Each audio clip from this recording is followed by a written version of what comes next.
Alrighty, everybody, welcome back. So we're going to stray away a little bit from the prospect pool overviews, looking at teams' prospect pools. Instead, we're going to take a look at the next number one rated prospect. Now, we did this last year for Connor Bedard. We're going to do it again for this year's player. And it looks like, as of right now, it is going to be Macklin Celebrini.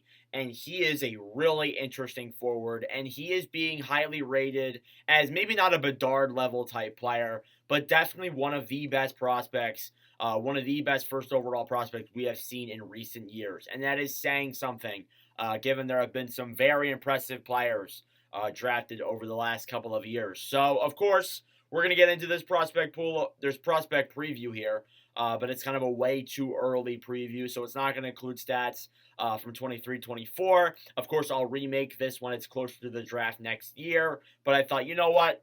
Did this around the same time last year with Bedard. Might as well do it again this year with Celebrini, just for fun. So why not? So some basic info here about Macklin Celebrini. He's a forward born June 13th, 2006 in Vancouver, British Columbia. So, of course, he has that Vancouver nativeness to him. And he was actually born 331 days after Connor Bedard in the same area. So, Vancouver seems to be producing a lot of first overall picks lately. And Celebrini is looking like he could be another one of those guys to add to that list. He's 5'11", 181 pounds. So he kind of already has that NHL height. He's a little bit in the average area. But of course, he's another year of playing, so he could get even taller and even better. But he's still, yes, he's a little bit short, but we said the same thing about Connor Bedard and such. And, look how those guys turned out. And we said that about so many other forwards. Like, being short is not the biggest deal in the world. Your height, it matters to a degree, but it doesn't matter too much because you can still make the NHL if you're really short or you're really tall. It really doesn't matter. 181 pounds is pretty average for around where he is as a draft prospect player. Definitely would want to gain some more weight, but still is not that bad of an area since he already is a year out from his draft eligibility. His rankings, and we are pretty early in this, and Celebrini is not compared to Bedard, where he was already the consensus number one overall pick. He's looking like he will be, and he most likely will be, but not every single site has gone so far to rank him number one yet. Only two have, and they're really the only two that have really made the rankings yet. It's Consolidated Ranking and the Daily Faceoff are the two sites that ranked him number one overall. But no others have. No others have had their official too early 2024 rankings just yet. So of course there is stuff to look at there. But yeah, I mean, he is ranked number one by the sites he has. Some of his stats in 21-22, I went back that far. In 52 games played with the Shottuck St. Mary's 18U prep, he had 50 goals, 67 assists for 117 points. That's great numbers there in 50 games. Was over double a point per game, nearly triple that. So definitely really good numbers there to show for a guy like Macklin playing well in the youth leagues. And then he made his transition over to the USHL this past year, the United States Hockey League, who seems to be getting a lot more NHL touted prospects. They got Adam Fantilli in previous years. They had now they have had Celebrini go through their system. They got Cole Eiserman. They got other guys in this draft, too, that have gone through that system. And, of course, that is something. But this past year with the Chicago Steel, he played 50 games, had 46 goals, 40 assists for 86 points. So, of course, very good numbers. Actually, better numbers than Adam Fantilli had in his United States Hockey League campaign. So, definitely, those are really good numbers to have. And then the Canada U18, I believe this was the World Championship. I'm not entirely too sure.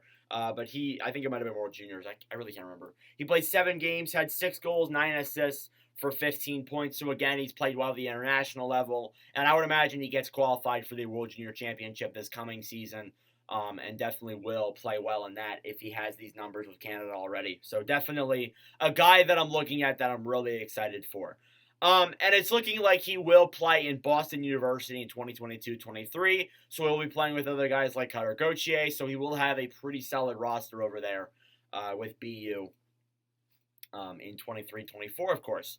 But yeah, overall, I like this kid a lot. I think he is going to be a really high touted prospect and could be a player that, let's say, San Jose wanted to get him, or Philadelphia for that matter, or a team that's going to be bad next year, he is a guy you really don't want to miss on, and definitely a player who, even though like some players struggle to score a little bit and aren't like the best scorers in the world, Celebrini's not one of those. Celebrini is a kid who can just score. And I'm going to start playing some highlights on screen right now to show you guys how good this kid really is. And that's what I've seen in a lot of articles. All he can do is score.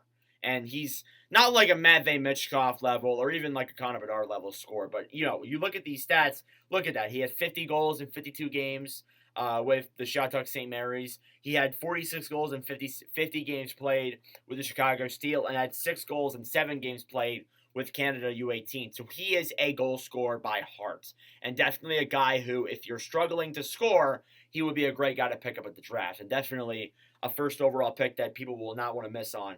And he can lull defensemen into false sense so quickly. Like, he is a very good deker. He handles the puck very well. And he's good at moving it overall through the offensive and neutral zone.